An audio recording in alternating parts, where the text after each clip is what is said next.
All right, Deadlights, here we go. Welcome to Derry is about to hit the small screen, and I want to talk about it.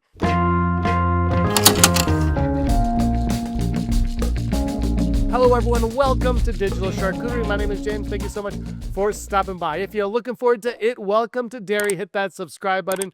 I'm going to be talking about it and discussing it with you and reviewing every episode after they drop each week. And I cannot wait to hear what you have to say about this series. Let's get right into the topic. Everything we need to know going into Welcome to Derry. HBO's Welcome to Derry is officially on its way. And if you're new to the world of it like me, or maybe you saw the movies but never read the book also like me, then this video is your full crash course. I just read the book and I've been doing my homework on it, and I cannot wait for this series. We're going to go over everything: the novel, those creepy Derry interludes that explain the town's curse, the 1990 miniseries, the 2017 and 29 movies, and then I'm going to talk about what I'm looking forward to in the new series. So grab your balloon, maybe keep it light on, because it's scary stuff. And let's dive into the sewers of Derry, Maine. Part 1, the book, Stephen King's masterpiece. So the novel, dropped in 1986, and it's honestly one of the most ambitious horror stories ever written.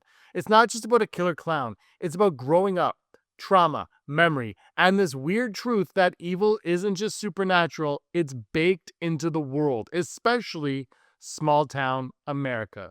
The story takes place in two timelines. One in 1958, where a group of kids known as the Losers Club first face off against it. And one in 1985, where those same kids, now adults, are called back to Derry to finish the fight. And the way King structures it, genius. The two timelines constantly mirror each other. Fear as a child versus fear as an adult. The book literally opens with a scene that defines everything: Georgie and the storm drain. Little Georgie Denbrough is out playing with his paper boat in the rain. It goes down a drain, and there's Pennywise. He's got the balloons, he's got the smile, and he's got the line that every horror fan knows by heart: they all float down here. Pennywise rips Georgie's arm off, and that's the beginning. His older brother Bill, who's the main protagonist, blames himself and becomes obsessed with finding out what's killing kids in Derry. That brings us to the Losers Club. The group that forms around Bill, the Losers Club, are basically King's version of childhood archetypes. Bill Denbrough, the leader, dealing with guilt over Georgie's death. Beverly Marsh, abused at home but strong, brave, and the group's heart. Ben Hanscom, the smart, shy kid who's secretly in love with Bev. Richie Tozier, the loudmouth comic relief. Eddie Kazbrak, the hypochondriac who's constantly anxious. Stan Uris, the skeptic who clings to logic. Mike Hanlon, the historian and outsider who later becomes the group's memory keeper. These kids start to realize the murders and disappearances in Derry go way back, centuries actually. They discover that the creature haunting their town wakes up every 27 years to feed. The nature of it. What is it exactly? In the book, King describes it as an ancient, shape-shifting cosmic entity from outside our universe, from something called the macroverse. It takes on the form of what you fear most, but its favorite disguise, the one that works best for scaring kids, is Pennywise the dancing clown.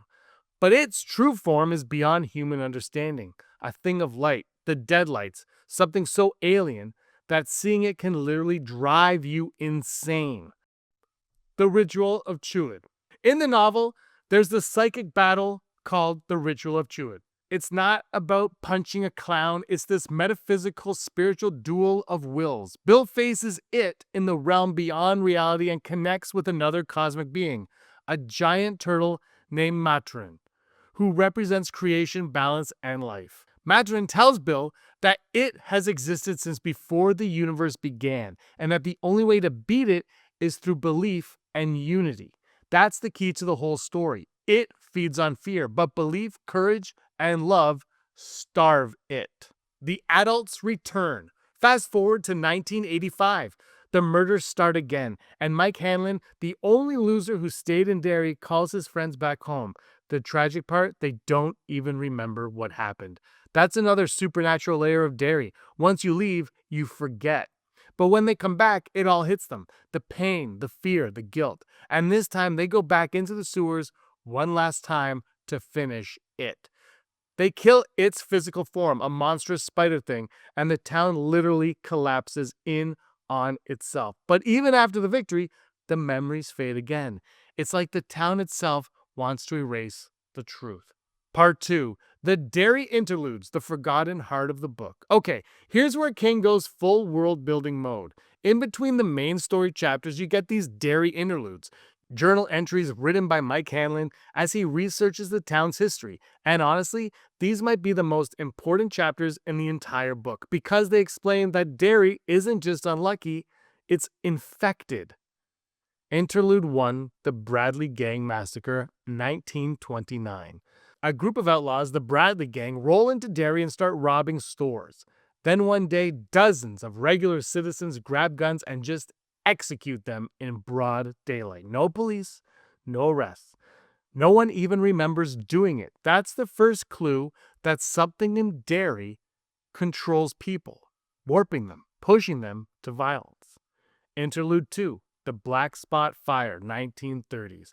The Black Spot was a bar built by black soldiers stationed near Derry, including a young Dick Halloran, who later shows up in The Shining. A local racist group burns it down, but Halloran swears he saw something in the flames, something huge and monstrous, almost feeding on the hate.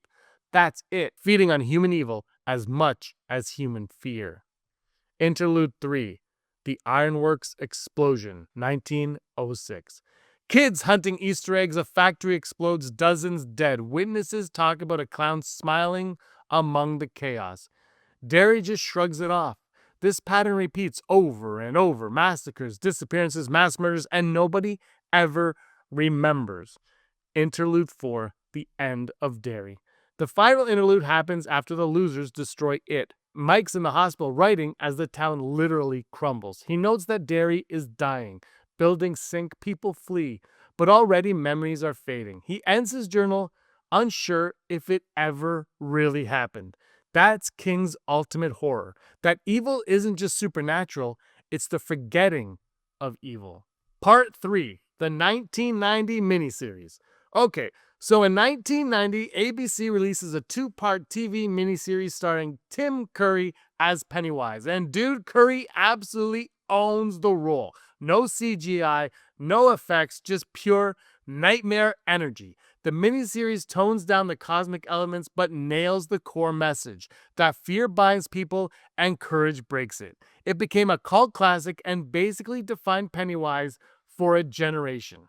Part 4, the modern movies, 2017 and 2019. Then we get Andy Muschietti's It movies, Chapter 1 and Chapter 2. The first movie moves the timeline up to the 80s, giving it that Stranger Things feel. Bill Skarsgård Pennywise, absolutely masterclass in acting and performance. Creepy, twitchy, unpredictable. You can tell this thing is not human. Chapter 1 focuses entirely on the kids, which was a smart move. It's tight, focused, and emotional. Chapter 2 brings back the adult version and shows us more of its origins, the ritual of Chewed and the cosmic deadlights. They cut the turtle and some of the deep lore, but still lean into the themes of memory, belief, and trauma. Together, those two films created one of the most successful horror franchises ever. Over $1 billion at the box office. Part 5. Welcome to Derry, the HBO prequel series. After all the trailers and everything we've seen so far, this is why I cannot wait for It Welcome to Derry. Let's just take a second to think about what we're actually getting here. This isn't just another It story. This is the prequel to both the novels and the films. This is the origin of Derry, of Pennywise, and maybe even of evil itself. Like when you see the fog rolling over the town, when you hear that music, the slow, broken nursery rhyme echoing through the sewers, you can feel the dread in your bones. You know you're not just watching another horror show, you're watching the history of fear itself. And the tone, absolutely perfect. Spot on with these trailers so far. Every shot is beautiful and the scary stuff is way beyond scary, and I'm going to watch this with my eyes closed. But also, those interludes where Mike Hanlon uncovers Derry's dark past, the Ironworks explosion, the Bradley Gang massacre, the burning of the Black Spot, all these horrific events that the town just forgets about because it's cursed by it. And as I said earlier, the interludes are what give it its power. They're what make you realize this thing isn't just a clown, it's an ancient interdimensional entity that's been feeding off humanity's fear for centuries. It's a parasite that thrives on hate, on ignorance, on the evil people do to each other. The book doesn't just scare you, it makes you see, and this series looks like it's doing the same thing. And the military scenes, when they show up outside the Neibold house, that's when I knew this show wasn't playing around. That's when I knew they were dealing with something bigger, because that's not just in the books or the movies, that's new to the lore. That's expansion. That's the Muschietti siblings saying, hey, we're about to blow this universe wide open. It's like they're taking the hidden story of Derry and putting it on display for the first time ever. And the idea that the government might have known something was wrong here, that's Lovecraft meets King. And I gotta be honest with you, seeing Pennywise in those early forms, the trailer showing him in different eras, changing, adapting, it's gonna be awesome. Because it's not just a clown. Pennywise is a mask. He's the form fear takes. He's whatever you can't understand, whatever you don't want to face. That's why he shows up as a clown for kids. It's the ultimate betrayal of innocence, and when he's dressed as Uncle Sam, that's so on the nose. It's genius. It's saying, yeah, evil can wear the face of your own country, your own people. That's terrifying, and it's smart horror. But let's not sleep on how much this ties into the movies. 2017's It and Chapter 2 gave us the cinematic language, the look, the sound, the terror. They made Pennywise iconic once again. But Welcome to Derry is where that all comes together. This is where we'll finally understand how it all started. You know that moment in the second movie where Bill says, it's not dead? Yeah, this is why. Because it never dies. It always comes back 27 years every single time. Welcome to Derry isn't just a horror prequel. It's mythology, it's tragedy, it's generational trauma. It's about how people forget, how they ignore evil when it's convenient, and how that ignorance keeps the cycle alive. You can feel it in every shot, from the kids on the water tower to the fog covering the town. Derry isn't just haunted, Derry is the haunting. And look, I gotta say it. The cast looks phenomenal. The tone feels cinematic, not TV cheap. You can see HBO's budget in every single frame.